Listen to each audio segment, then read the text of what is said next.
unfortunately, I have to introduce, or fortunately, use 2 minutes to introduce someone who's got experience over the last 28 years.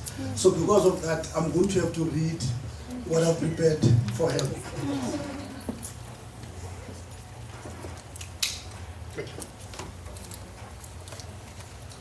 Are you ready for it? Yes. Yeah, too much silence. So Sonja has 28 years transacting and corporate finance advisory experience in mergers and acquisitions in South Africa and internationally, as well as latterly in private equity since 2016. She is the founder and principal partner of Identity Capital Partners, a woman-led investment firm based in Johannesburg. She was previously Executive Director of Women's Development Bank Investment Holdings. This was between 2002 to 2003. And prior to that, she was Vice President at Dutch Bank, primarily based in South Africa, working in their London and Tokyo offices as well. This was between 1997 to 2002. So I'm trying to explain, guys, is we are in the presence of greatness. But also you're showing my age. Over the last 25 years, Sonja has served in various board roles, initially as a shareholder representative, and since 2005, also as an independent non-executive director. In the listed space, she's on the board of RMB Holdings, previously a chairperson and a lead independent director at Remco Group. In the unlisted space, she is chairman of Total Energies Southern Africa. 10X, those who know 10X is an investment company. Sonja retired from the boards of Rand Merchant Insurance and Discovery Group in 2021 and was previously on Ethos Private Equity, First Rand, Anglo-American Platinum, Mr. Price Group, Nestle South Africa, and the National Empowerment Fund. In 2010, Sonja was named one of the class of young global leaders by the World Economic Forum and has been awarded and recognized by the Black Management Forum and by the Association of Black Securities and Investment Professionals. This was in 2014. Sonja is a member of President Ramaphosa's Advisory Council on Investment, and she was previously a member of the Presidential Working Group on BBBEE in President Mbiki's administration.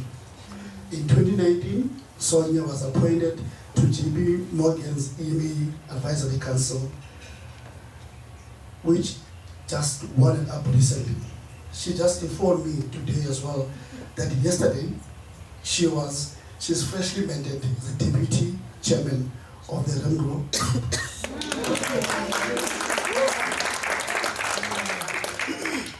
Then I'm going to say my own thing.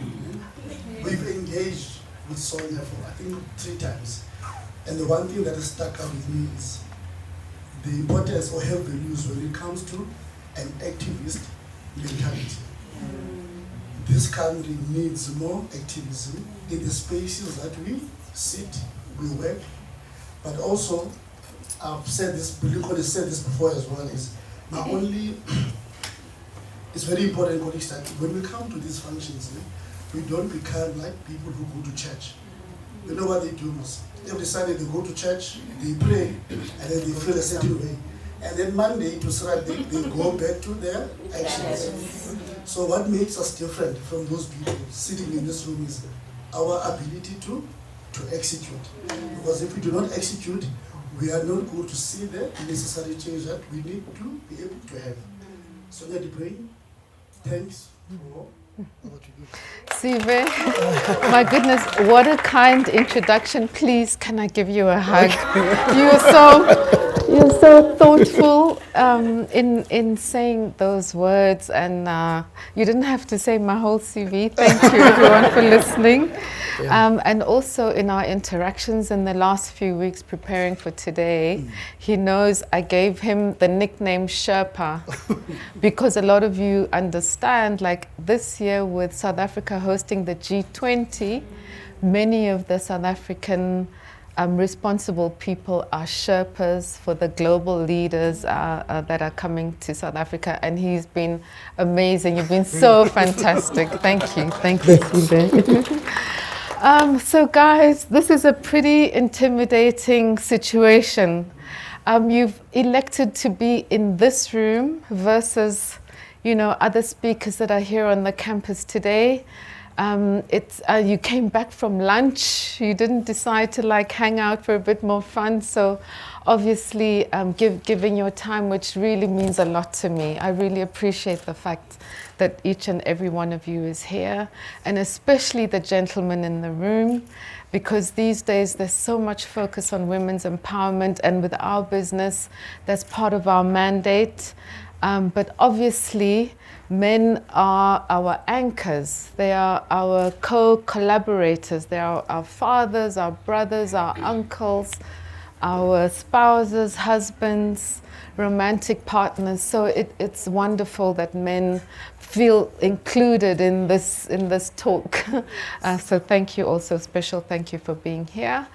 And as I say, this intimidating situation, I thought, let me understand a bit more about who's in the room. This Youth Day initiative by Lincoln, awesome human being, said to Sive as we're coming in, we must each get a signed copy of his book.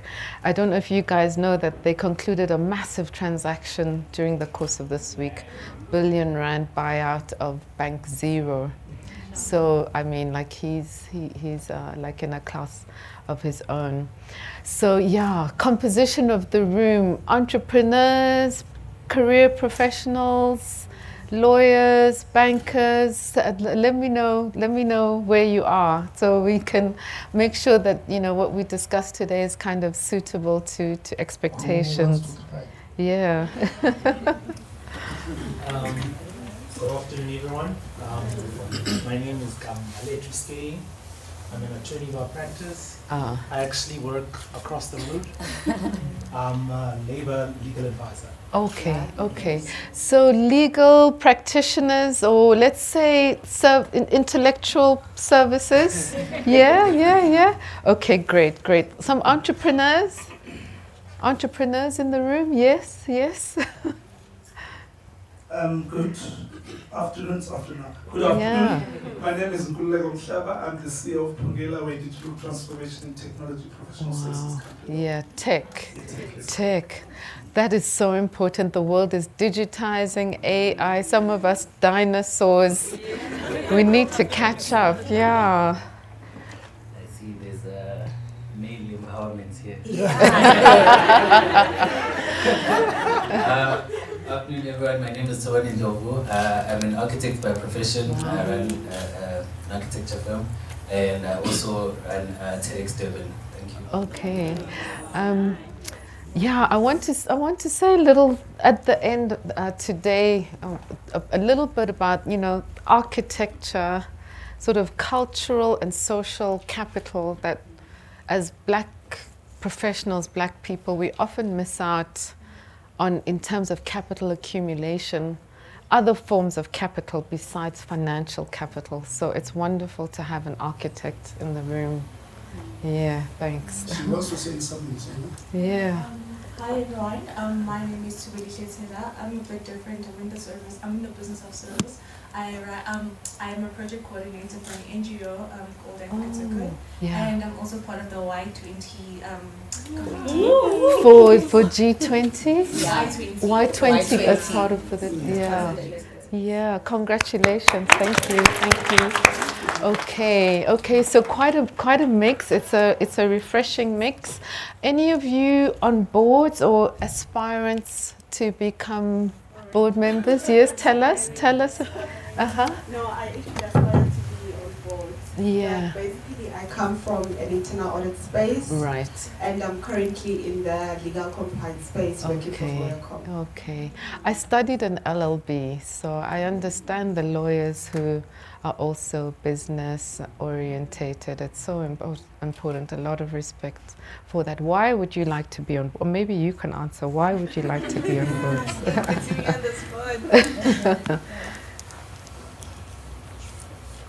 Good morning, everyone. My name is Eva Mahlangu, please connect on LinkedIn. So one of the reasons which I'm aspiring to be on the board is that I feel like that's where most impact is drawn from. Right. So the tone from the top to down, Yes. that's always been my inspiration. Yes, okay. And you know, thanks Eva. So whether or not you yourself aim to be a non-executive board directors, these are important structures. Each and every company registered on the CIPC has to have a director. Whether it's your own company, so maybe you're the director, in due course you may want to invite other board members.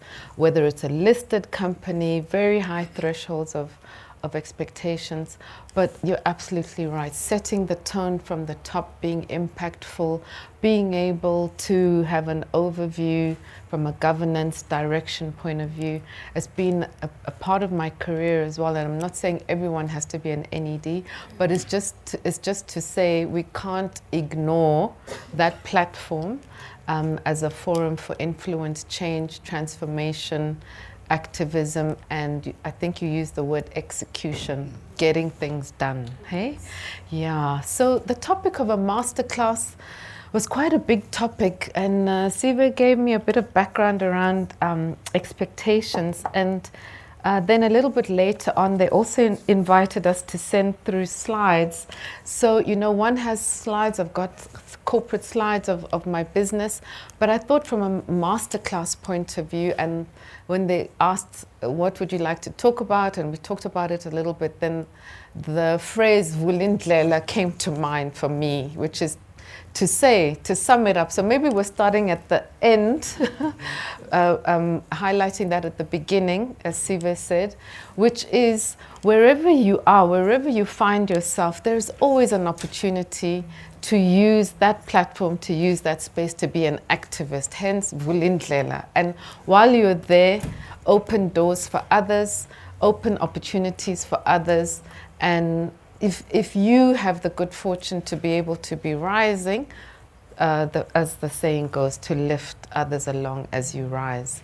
So in terms of where each one of us finds ourselves, oftentimes the things that drive us, our passions, are very much out of our childhood and what influenced us as we were growing up and what we saw. So I thought maybe to give you a sense of who I am and why my career path has gone the way that it has, indicates what is one of those points to take away. It's about self-awareness.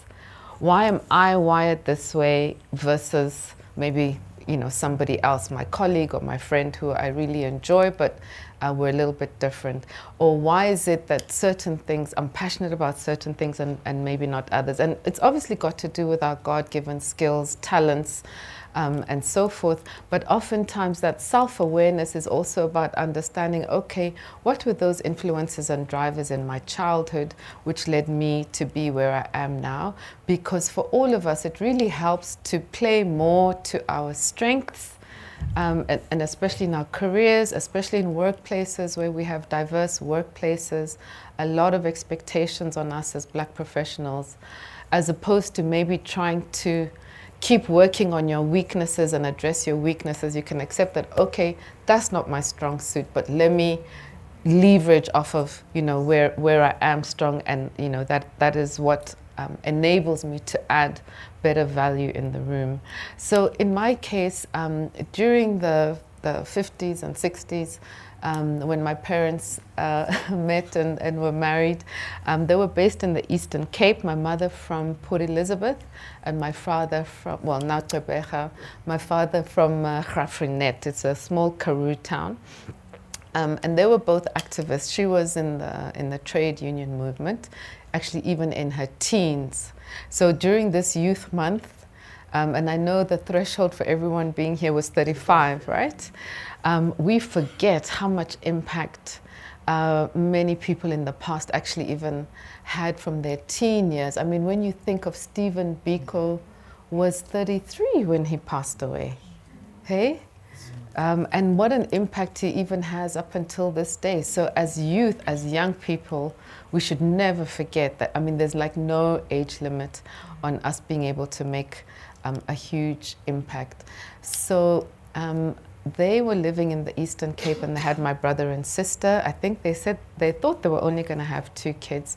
My dad, as I said, was an activist, left the country, trained in various different countries, but eventually settled in Zambia.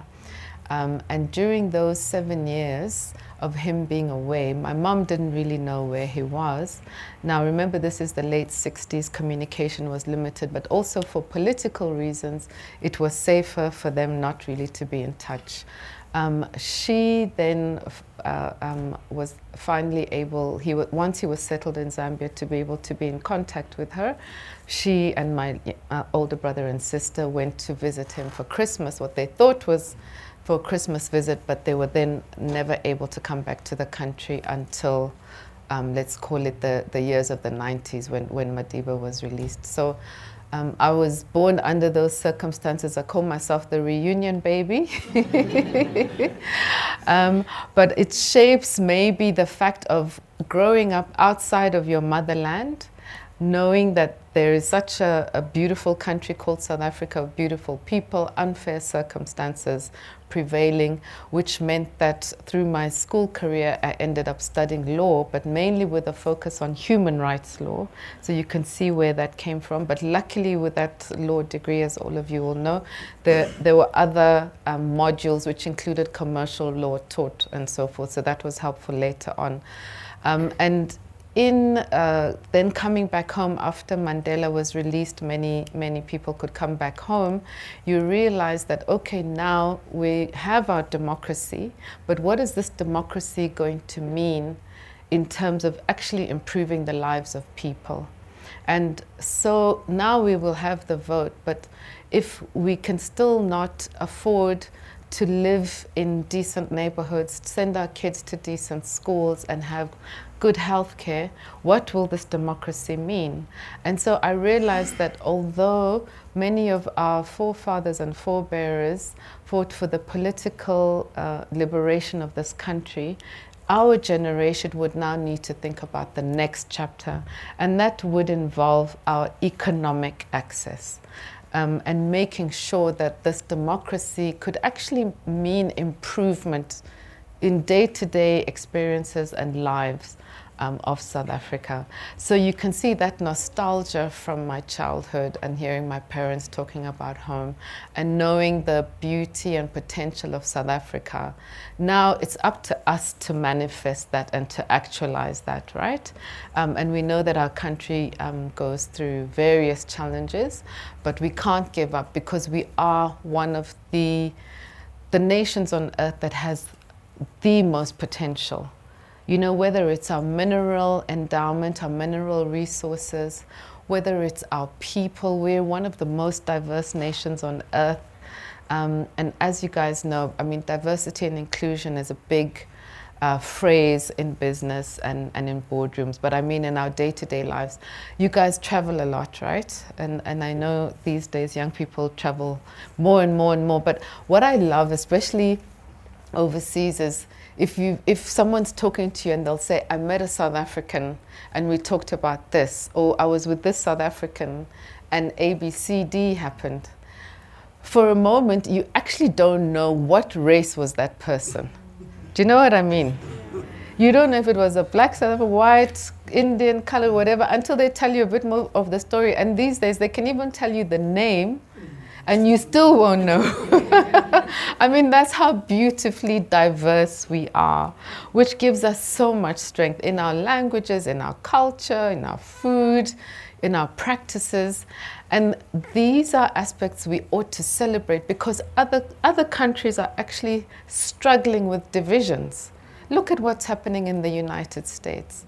Look at the UK initiating Brexit, much on the back of them not wanting more Eastern Europeans in their country. Immigration is a huge issue in some of the elections that have been taking place in Western Europe. So we often forget our natural strengths and you know, and how we should leverage all of those. So I think in the sense of today, and if we had you know, a lot of time to spend together, I'm sure each and every one of you would also say, what is it from my, you'd be able to share, what is it from my childhood, my family, my upbringing that actually led me to where I am today. And that's why I'm so passionate about it. That's why I feel so driven by it. And my encouragement is, you know, as you are always examining your choices or what is before you, it's you're more hardwired to those things that are within you, which will help you go through the challenges ahead in whatever that choice involves, whether it is from a career point of view, changing careers, changing jobs, making a decision in your business. If you link back to like what is authentic within you, that then is going to help you make a decision that works for you. I'm not sure if I'm explaining it correctly, but I just feel that oftentimes, and they do say women are more inclined to speak about some of these things. Oftentimes we ignore those inner factors, and we shouldn't only make decisions based on the external factors, but also what actually resonates within you. So for example, with myself, after coming back home, and then around 1993, I think going into 94 was when we were having our first elections. So then we knew that we have a great constitution, lauded as one of the best in the world, an excellent Bill of Rights, right? Also very much like gold standard. But how do those rights translate? Then I was asking myself, okay, it looks like I've got a blind spot on the economy, because that is going to be the next important chapter. So that encouraged me to apply for scholarships to study business and economics, which I did at a master's level. And then coming back home, again, what drives you from internally? I'm thinking, where are all the big decisions made about development? And one of the reasons I didn't go for a straight MBA, but also economics and policy, was because I knew I'm not going to work on Wall Street, I'm not going to work in the City of London, I'm coming to a developing economy. So in a developing economy, we need infrastructure, we need housing, there are a lot of developmental aspects to the kind of work that I wanted to do. So hence going into investment banking, and also realizing that some of these financing decisions are actually made usually by white males who maybe can't relate to the environment about the decision that they're making. But the cleverest people are also housed in welcome, Nolwandle. Such a pleasure to see you. So, you know, they have the skills, they have the experience, but maybe not the on-the-ground knowledge in South Africa, especially with the international investment banks, on-the-ground knowledge in South Africa with regards to those decisions. So it wasn't that I grew up wanting to become an investment banker, but I was led there because of wanting to be authentic to what is it that I feel that, you know, I would like to help to make a difference in. And so I hope part of that really resonates with you guys. And then from the point of view of entrepreneurship, you know, it's important that the opportunities that are there in South Africa are taken advantage of by us. So there are these policies, there's this facilitation, sometimes financings. So if these assets are there to be taken advantage of, then it's up to us to step up. Like when we started our business with some of our partners, we were saying to ourselves, and I hope you often ask yourselves those questions, if not us, then whom? Right? Thank you, thank you. And if not now, then when? Right? So I hope you guys ask yourselves those questions oftentimes enough. There's a dichotomy. I know these days people in corporate especially always feel that they needed to have a time of entrepreneurship or a stage of life of being in a startup. There was a time when it was very sexy to be in a startup, but I think there's genuine benefits to both journeys. And we need strong Black professionals in corporates. It's tough there. You need a support base. You need to hone your skills and your crafts. And in being an activist, one of the caveats is it's all well and good to want to challenge the system or shake up the status quo. Just tell the little story you told me the other day, please. Because I think that shows the point so well. Testing. So, on Monday, I attended an event in Cape Town. The event was an Africa-Scotland initiative. The guest speaker in the event, for those who follow rugby, it was the coach of the Stormers. I'm sure we all know how the Western Cape looks, how it feels. So the coach of the Stormers spoke about the reasons why he's been able to have success within his team. But I think the most important thing that he mentioned was the importance of making sure that the people who report to you or that you work with, they have a sense of belonging. Because if they don't have a sense of belonging, you can give them the opportunity, but they are not going to be able to execute as well. Now, if you're not a person who has a very transformed mind, you will go to the CEO to say, you know what, that's why I'm not picking Usive, right? Because he's a weak player. But Usive can feel exactly how you feel about him. Unfortunately, there were 60 people at the event. I just happened to one of the two African males who were there. I shared the question that I asked to the forum to say, look, coach, you're raising a very important point about the importance of having a transformed mind. Because for you to be able to see change, you need to change yourself.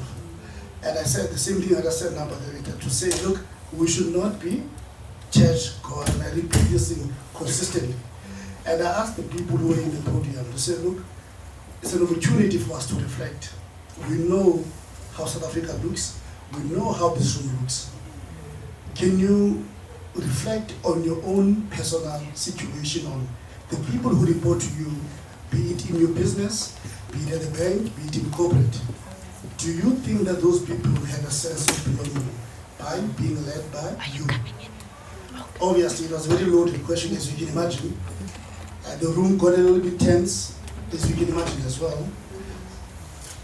By the way, I didn't plan to ask the question, but something just within me just started, it made me to want to ask the question.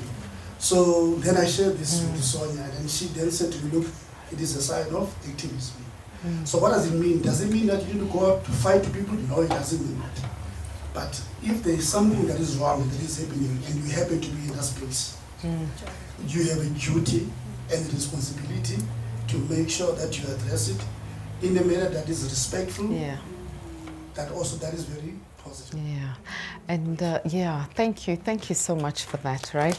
So whichever platform, whichever space you are in, whichever room you are in, and we spoke earlier, Nolwandle, about being on boards, you're in that boardroom for a good reason, so don't be afraid to ask the question in a respectful manner, honoring the humanity of everybody else. And maybe even sometimes it's a bit provocative, but in introducing that, remember you guys, I said there are a couple of conditions. So in my mind, one of them, we were talking about skills and experience and building that up. So in order for you to challenge, you need to come from a place of credibility. It's not just for the sake of it. You've got to know your stuff, right? And you probably earned your way into being in that room. So you probably do know your stuff and have the self-confidence without being arrogant.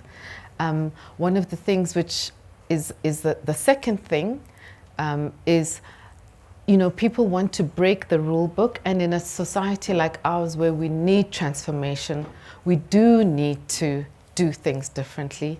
But in challenging and in breaking the rule book, you've got to know what was the rule book, or you've got to know how things are supposed to work, so that as you change them, what you're bringing is additive. As you are challenging, it's for the better. It's not just breaking something for the sake of breaking it, but in order to do so constructively, you really have to know yourself. And you really have to know your stuff. So what does that speak to? It speaks to excellence. We're in a learning institution here. I think you should always aim to be in the top 5, 10%, the top quartile of your field, whatever field that you're in. And always, challenge yourself. And on a like-for-like basis, as South Africans, I did say we are diverse, we are global. We can compete with our peer group in any part of the world. I'm sure you know that many South African young professionals are sought after in other markets, precisely because of our skills and our capabilities. And I dare say, because of our history, we also have some internal resilience, like some khiyas, some chutzpah. Do you know what I mean? And we can make a plan. We can make things happen. So always make sure, part of your branding and your adage is excellence. So that as you challenge a room or as you want to be activist, there's an acknowledgement, there's a respect, there's a credibility, that comes with that. And then we also, we both referred to knowing yourself, and I also spoke about how that's important from childhood.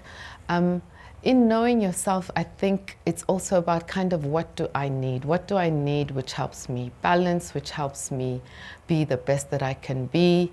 And so to my mind, a lot of that comes with things that work for you. Like I find, for example, routine helps me a lot to manage my week. Sunday evenings, I'm usually looking at the week ahead. So, weekend you try and relax and shut off for a bit, but you start prepping for the week ahead, looking at your diary for the week ahead, what you need to plan for the week ahead. And as you take on more and more responsibilities, please, another habit besides routine, knowing what your Mondays, your Tuesdays, your Wednesdays, and also because if people ask you a question or ask about availability, you kind of know the shape of your week, right? And if you're somebody who commutes, then you know that, like Friday afternoon, I shut off at such and such a time because I have to commute. So just having that routine, I also find is a stabilizing factor, but it also gives you a chance to plan preparation time. So you know how they say if you're going to chop down a tree, you'd actually be better off spending about 80% of the time sharpening your axe, right? So never feel that preparation time is wasted, whether it's for a meeting, whether it's prepping for an event or so preparation time may not only be pre-reading, it may also be preparation time with colleagues, preparing for, whatever the important milestone in preparation of your presentation. Some of you in work groups, putting together a document or presentation for a bigger class. So that is never wasted. I feel that another, some of these habits in terms of knowing them thyself or improving is the people you surround yourself with in terms of your friendship circle. There's that saying, show me your 2-3 closest friends and I'll show you who you are. And that is so important, and they help you stay grounded, right? They keep your feet on the ground, they give you honest feedback, but don't discount how much they influence you. So do be aware of the people that you spend the most of your time with. And then I really believe good, basic things, good sleep, exercise, and exercise not for losing weight, like exercise for mental wellness, and even sometimes a form of exercise that might even scare you because it's a challenge. So it's a new hobby. I mean, golf, might be one of those. Horse riding, could be one of those. Something that just gives you a little bit of like testing on the edge while your mind is in a different space. from work. So those sorts of basics are so important, and I also believe some kind of spiritual practice, because you are dealing with yourself as a holistic person. My own preference is every morning I start off my day with reading some kind of devotional, something which is uplifting. Because I think the first few minutes of your day after you wake up, they really help to shape the rest of your day and to center yourself, right? And to give yourself the best of having a good day. And each of those days adds up to a week, those weeks add up to months, and that adds up to your lifetime. So if you live each day deliberately and starting with some kind of practice that centers you, it hopefully adds up to a good life. So whatever that spiritual practice will be for yourselves, I would encourage you to make time for it, even if it's, a few minutes a day. And then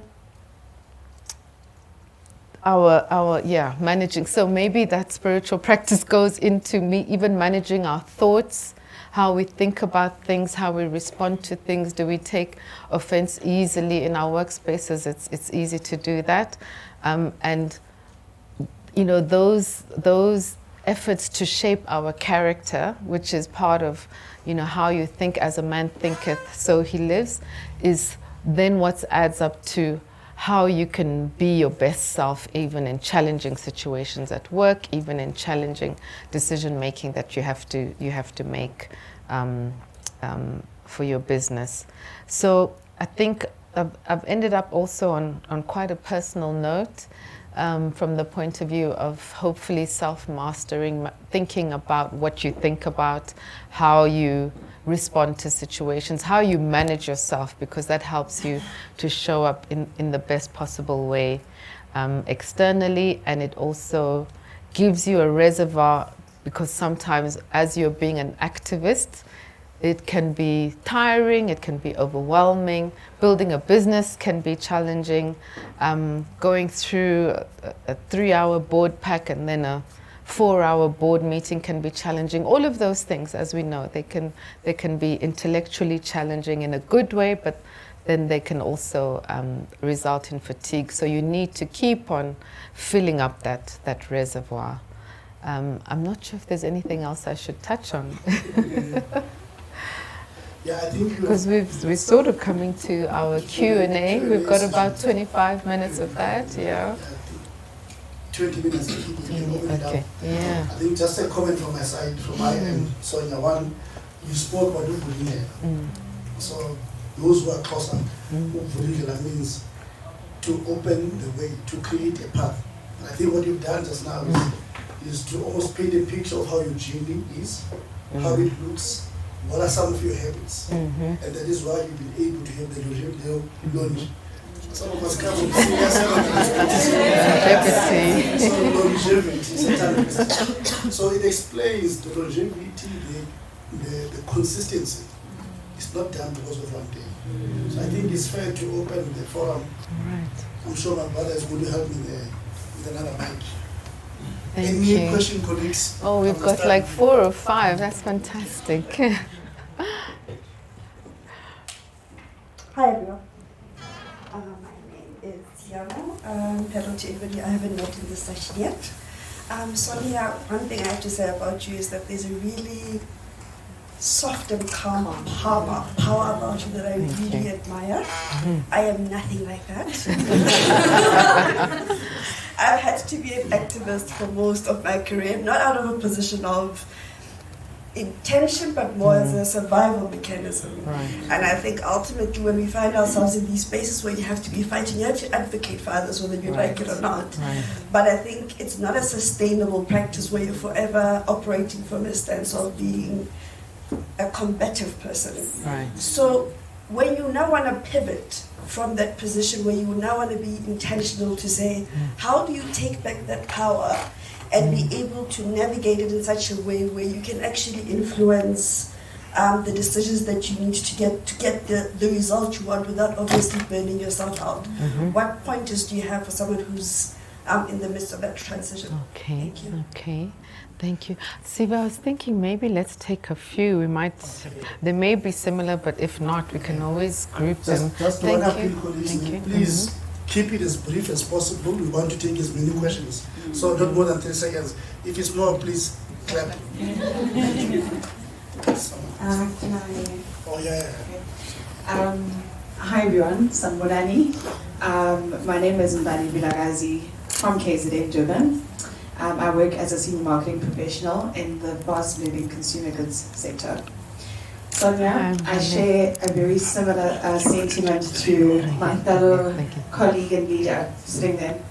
Your aura is divine, and we can see how passionate you are just about what you do, and I think your journey is quite impactful as well. Now to answer my question, with us being leaders, right, how do we become better advocates for providing locally relevant solutions in South Africa, in Africa, when we have to negotiate and barter with our global counterparts? Right, right. Thank you. Last one, Greetings everyone. My name is Sonja. I'm also from Durban. I think similar point. My colleague mentioned soft power. My colleague mentioned divine energy. But so I was. I'll be less than 30 seconds. I listened into a talk by Angela Swart, I think, SPAR CEO. Okay. Very similar vibe, and I asked him the same question.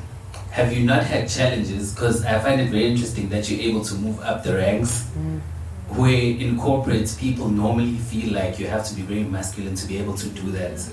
Have you not had challenges moving up the ranks, having your sort of like leadership style, and how have you remained the way that you are to stay up there? Thank you. Interesting, very interesting, hey? So maybe I'll come to yours a little bit last. Both the ladies talked about advocacy, and I think maybe a sense of fatigue at times, and how to switch that up without forfeiting the opportunity to make a change. And I would say sometimes it's also about timing.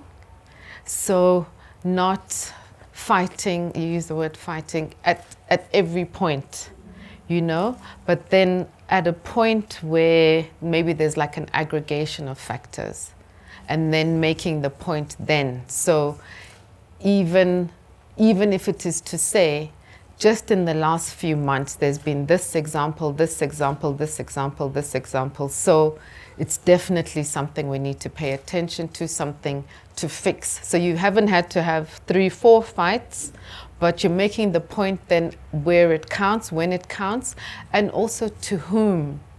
Is it people who can make a change, or complaining for, complaining sake? What I've also found, and maybe this starts to join, Bali, what you were saying, how do we also find solutions for ourselves?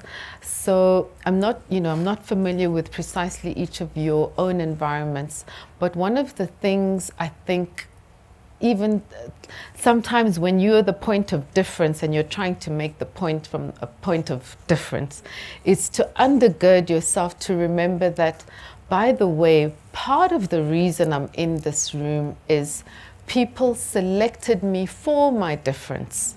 So I don't have a problem with quotas and affirmative action and all of that, because we need it.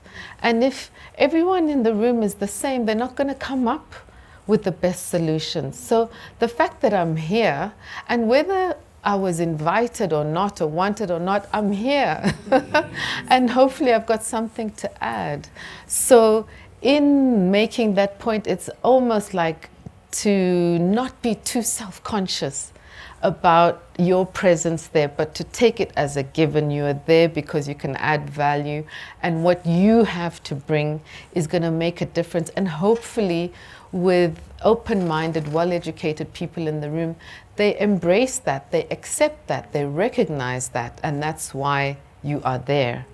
And so, and then in speaking up, yes, it is then hopefully something which gives one more confidence, you know, to be able to do so, and without losing one's authenticity, hey?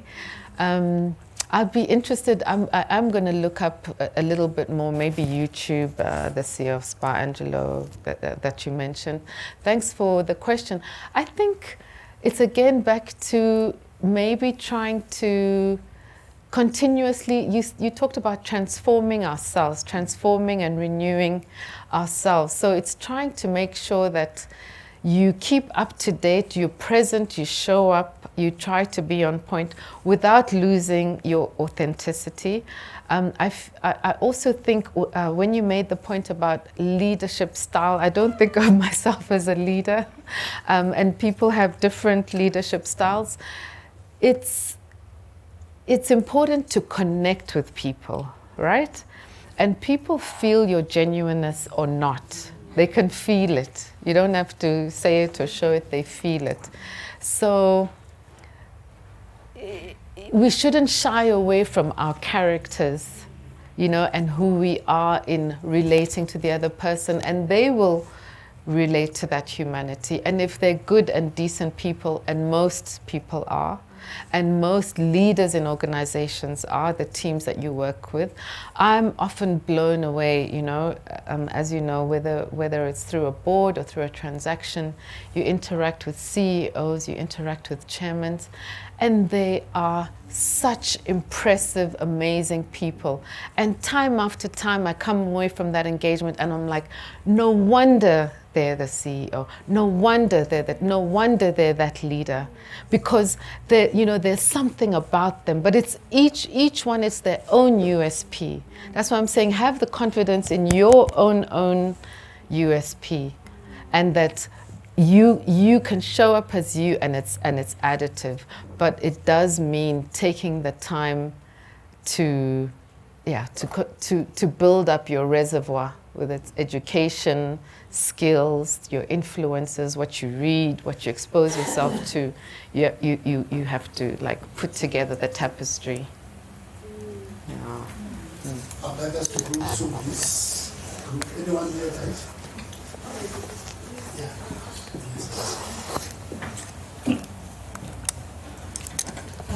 Good afternoon, everyone. Good afternoon, Sonja. I think I've introduced myself. Basically, I'm Hilda Kladi. As I mentioned earlier, that I'm from the internal audit space, but currently in the compliance space. So you mentioned that when you realized that there was a shift in terms of from the political power to the economic power, then you didn't go and do an MBA straight, but you did a master's in economics. So obviously we know that we're living in a digital age, and a lot of the economy now is actually being digitized, right? So I actually wanted to do a master's in business, a master's in management in digital business. Okay. However, then when I had your question, when you actually had what you said, and I was like, oh, okay, should one then look at doing a master's in digital economics? But obviously, I don't have an economics undergrad degree, basically an internal audit degree. So why did you not do an MBA straight and instead did a specialized master's degree? Okay, so maybe to understand a little bit more about your decision that you want to make, where you want to go, etc., we can talk offline, right? But for now, thanks Hilda for the question. I would say just in general, like in my case, it was a faculty, a degree that had 50% in the Faculty of Business and 50% in the Faculty of Economics, and I explained because of the developmental aspect in South Africa. So it's just to encourage everyone to always do your research, obviously, not just go by the title. It's the institution, it's their standing. What does the curricula involve? Is it actually going to give you what you want? And with the faculty, will you have exposure to them, or is it just that they wrote the textbook? Do you know what I mean? So what is the style of delivery of that institution? And it feels like these days, because I studied in the early 90s, right? As a university in the early 90s, the degrees are much more specific. That's why I'm saying we can talk a bit more. But don't, you know, oftentimes when we speak about MBAs in general, there might be different views. Don't discount that you'll get more value out of an MBA after working experience. I think it's generally accepted. And I know when I joined in investment banking in my first few years, there was usually a habit, and I think in consulting as well, that you'll be a banker for 2 years, then do your MBA, then come back. Or you'll be in consulting for 2 years minimum, then do your MBA and then come back. But one of my bosses, he was a British guy, he said he would much, on a transaction in the future, when having the discussion, should I go do my MBA or should I stay and go later, whatever, he said, if I'm working on a deal in the future, I would much rather have someone who was with me in the trenches for 2 more years, an actual deal execution experience, than someone who had book knowledge. So as you're making those decisions, I think the stage of your career is pretty important. And then if you feel that you missed out in not giving yourself that chance in your 20s, or maybe for some people they want to study overseas who couldn't afford it at that time, there's always executive programs. So you don't have to take a full 2 years or 1 year off. You can do a 6-week program or a summer program. I think INSEAD, Harvard, you know, all of them have them. And if it could be sponsored by an employer, all the better. So I think maybe before there used to be a lot of presumption about an MBA, but I think these days there's different ways of crafting it. Yeah. Yeah. I think we have time just for just 2 questions, guys. Like, we've got 5 minutes left. Yeah. Not more than 3 seconds, my sister. I'm gonna try. Okay, good afternoon, colleagues. My name is Siago Dumisa. I come from... like the hymn? Yes. Oh, what a beautiful name! I would have started it, but I thought Okay. Okay, so I work for ESCOM. So my question is going to be really off a bit. So what I believe in, yes, I believe that each and every one of us are activists. We are, but I believe that, you know, if we look into the history of South Africa, the vision back in the days was well defined. Everyone was fighting for freedom. But then I believe then later on, once that freedom was obtained, then now we had nothing to say that we are fighting for, and not even the country has a distinct vision of the country. What is it that we are working towards as a country? So do you think, now going back to the Vulindlela theme that you've said, that do you think that it is well communicated to the youth to say what is the vision of the country and what is the contribution that is required from the youth?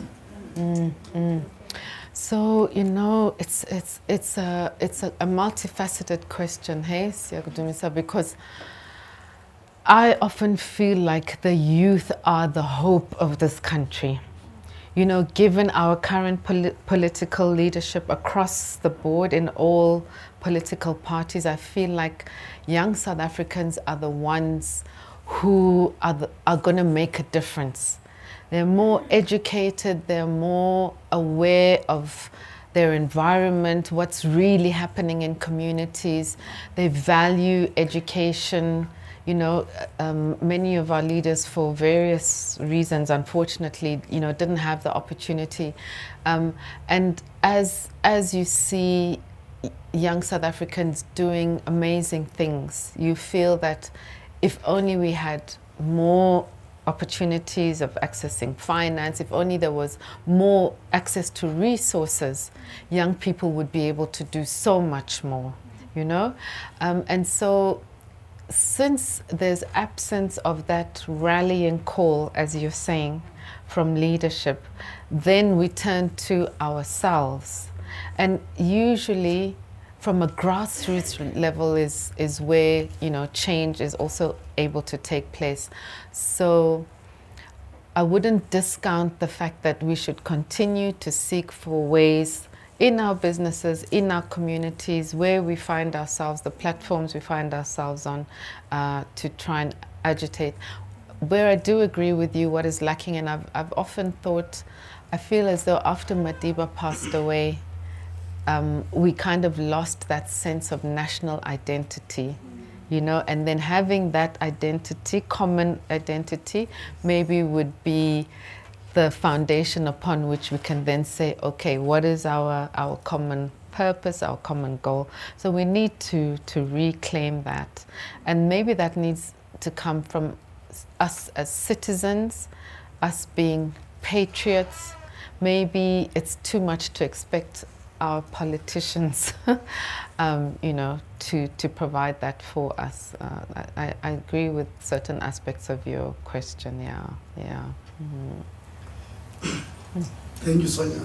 Unfortunately, guys, we have to wrap it up now. Oh, you see why Siba's a Sherpa. He's strict. My watch says 2 more minutes. Yeah, so we need there's going to be another session, mostly Q&A. Okay, and okay. You can, if you maybe you can go out with Sonja and just ask your question. But I think from our end, Sonja, thank you for the inspiring words, sharing your journey. I think this was a very authentic discussion you just had, very informative. So I think it's a gift from the Linking Money Foundation. Oh, I appreciate it. I appreciate it so much. You've been brilliant, and it was lovely to meet you. Like I said, I wish we could spend hours together, like maybe have coffee, whatever, but the time is finished now. So appreciate it, everyone. Thank you. God bless you.